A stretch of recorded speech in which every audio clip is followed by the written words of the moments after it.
నదీ జలాల పంపిణీ సాగునీటి ప్రాజెక్టుల నిర్వహణపై కాంగ్రెస్ ప్రభుత్వం పవర్ పాయింట్ ప్రెజెంటేషన్ ఇవ్వనుంది. ఉదయం 10 గంటలకు సభ ప్రారంభం కాగానే ప్రశ్నోత్తరాలు చేపట్టనున్నారు. ఆ తర్వాత పీపీటీ ప్రారంభమవుతుంది. మంత్రి ఉత్తమ్ కుమార్ రెడ్డి మధ్యాహ్నం 12 గంటలకు ఈ ప్రెజెంటేషన్ ద్వారా సభకు సమగ్రంగా వివరాలు అందించనున్నారు. ముఖ్యంగా కృష్ణా బేసిన్లోని ప్రాజెక్టులు, ఉమ్మడి రాష్ట్రం నుంచి నేటి వరకు జరిగిన నీటి కేటాయింపులు, పాలమూరు రంగారెడ్డి ఎత్తిపోతల పథకం నిర్మాణంలో జరిగిన జాప్యంపై ప్రభుత్వం గణాంకాలతో సహా వివరణ ఇవ్వబోతోంది. కృష్ణా జలాలు, పాలమూరు రంగారెడ్డి ప్రాజెక్టుపై బీఆర్ఎస్ ఆరోపణలను తిప్పికొట్టేందుకు ప్రభుత్వం ఈ నిర్ణయం తీసుకుంది.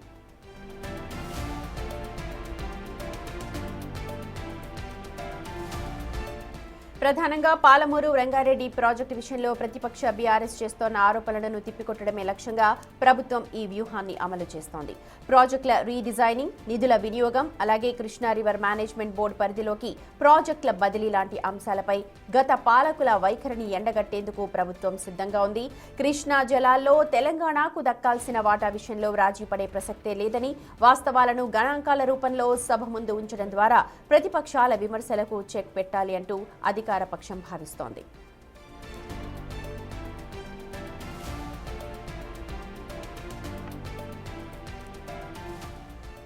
అయితే ఇటు బీఆర్ఎస్ ఎమ్మెల్యేలు కూడా అనూహ్య నిర్ణయం తీసుకున్నారు. ప్రభుత్వ తీరును నిరసిస్తూ ప్రజా సమస్యలపై చర్చకు అవకాశం ఇవ్వడం లేదు అంటూ ఆరోపిస్తూ నేడు అసెంబ్లీ సమావేశాలను వారు బహిష్కరిస్తూ ఉన్నారు.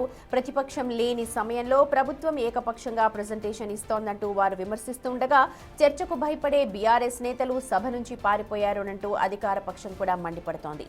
ఈ రాజకీయ పరిణామాల మధ్య కృష్ణా జలాలపై ప్రభుత్వం ఇచ్చే ప్రెజెంటేషన్ రాష్ట్ర రాజకీయాల్లో హాట్ టాపిక్ గా మారుతోంది.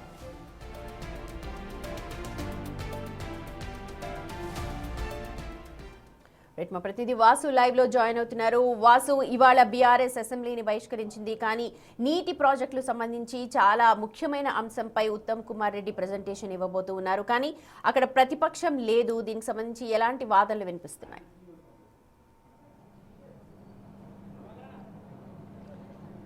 స్మృతి, ఈరోజు మూడో రోజు అసెంబ్లీ సమావేశాలు మరి కాసేపట్లో ప్రారంభం కాబోతున్నాయి. అయితే ప్రధానంగా ఈరోజు నీళ్లు నిజాలు అన్న అంశానికి సంబంధించి కూడా అధికార కాంగ్రెస్ పార్టీ ఈరోజు తమ వాదన వినిపించే సిద్ధమైంది. కానీ బీఆర్ఎస్ పార్టీ నిన్ననే అసెంబ్లీ సమావేశాలకు ఈ సెషన్ మొత్తాన్ని కూడా వాకౌట్ చేస్తూ బయటికి వెళ్ళేది. వాడు కూడా ఈరోజు భవన్లో ఈరోజు పీపీటీ ఏర్పాటు చేశారు. మరి కాసేపట్లో అసెంబ్లీ ప్రారంభం కాగానే మొదట ప్రశ్నోత్తరాలు ప్రారంభమవుతాయి. అయితే ఇటీవల కాలంలో HILT policy, outer ring road inside ఉన్నటువంటి ఏదైతే కంపెనీలు ఉన్నాయో, అంటే ఏదైతే పూర్తిగా కూడా కాలుష్యానికి కారణమవుతున్నటువంటి కంపెనీలన్నీ కూడా ఔటర్ రింగ్ రోడ్ అవతల తరలించే అంశానికి సంబంధించి కూడా అధికార కాంగ్రెస్ పార్టీ రీసెంట్గా తీసుకున్న ప్రభుత్వ నిర్ణయానికి సంబంధించి హిల్ట్ పాలసీ పైన చర్చ ఉంటుంది. ఆ తర్వాత core urban region, outer ring road లోపల ఉన్నటువంటి నగరాన్ని ఎలా అభివృద్ధి చేయాలి, మొత్తం పూర్తి స్థాయిలో కూడా జిహెచ్ఎంని ఇప్పటికే పునర్వ్యవస్థీకరించిన నేపథ్యంలో కూడా ఏ విధంగా హైదరాబాద్ అభివృద్ధికి, మరోపక్క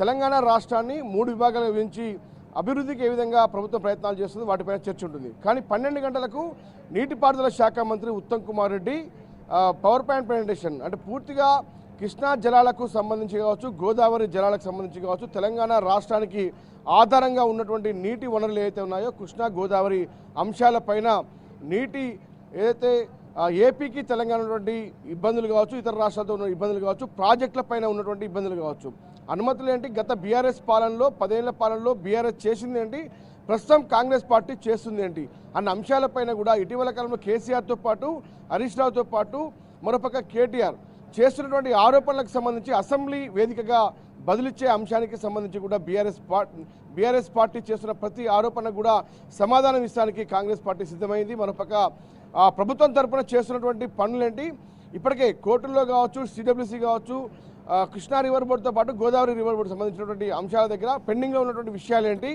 ఏ విధంగా కేంద్రం పైన ఒత్తిడి తెస్తున్నాం, ఏ విధంగా పోరాటం చేస్తున్నాం అనే అంశానికి సంబంధించి కూడా ప్రస్తుతం అయితే పవర్ పాయింట్ ప్రెజెంటేషన్ సిద్ధమవుతుంది. మొత్తం ఎల్ఈడి స్క్రీన్లతో పాటు పూర్తి స్థాయిలో కూడా నిన్న ఏదైతే ప్రజాభవన్లో ఎమ్మెల్యేలకు, ఎమ్మెల్సీలకు, మంత్రులకు పవర్ పాయింట్ ప్రెజెంటేషన్ ఇచ్చారో అదేవిధంగా ఈరోజు కూడా అసెంబ్లీ వేదికగా కూడా పవర్ పాయింట్ ప్రెజెంటేషన్ ఇవ్వబోతా ఉన్నారు.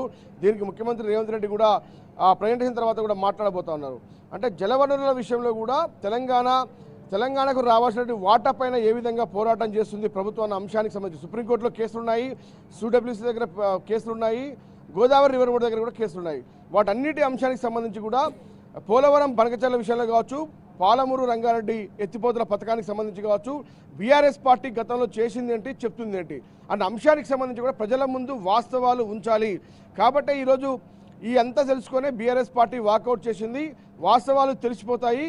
కాబట్టే ఈరోజు సభలో ఉండకుండా వెళ్ళిపోయినటువంటి నేపథ్యానికి సంబంధించి కూడా ఆ చర్చ జరిగే అవకాశం ఉంది. మొత్తానికైతే ఈరోజు వాడివేడిగా అసెంబ్లీ సమావేశాలు కొనసాగే అవకాశం. ప్రతిపక్షం లేకపోయినప్పటికీ కూడా ప్రజలకు వాస్తవాలు తెలవాలి అన్న అంశానికి సంబంధించి కూడా నీళ్లు నిజాలు అన్న అంశంపైన కూడా కృష్ణా నీటి వాటాలు, గోదావరి నీటి వాటాలు, వాటిపైన కడుతున్నటువంటి ప్రాజెక్టులు గత ప్రభుత్వం చేసింది ఏంటి, ప్రస్తుతం కాంగ్రెస్ ప్రభుత్వం చేస్తుంది ఏంటి అన్న అంశాలకు సంబంధించి మాత్రమే ఈరోజు సుదీర్ఘంగా మాత్రం అసెంబ్లీలో పీపీటీ తర్వాత కూడా చర్చ జరిగే అవకాశం అయితే కనిపిస్తుంది. Right Vasu, thank you.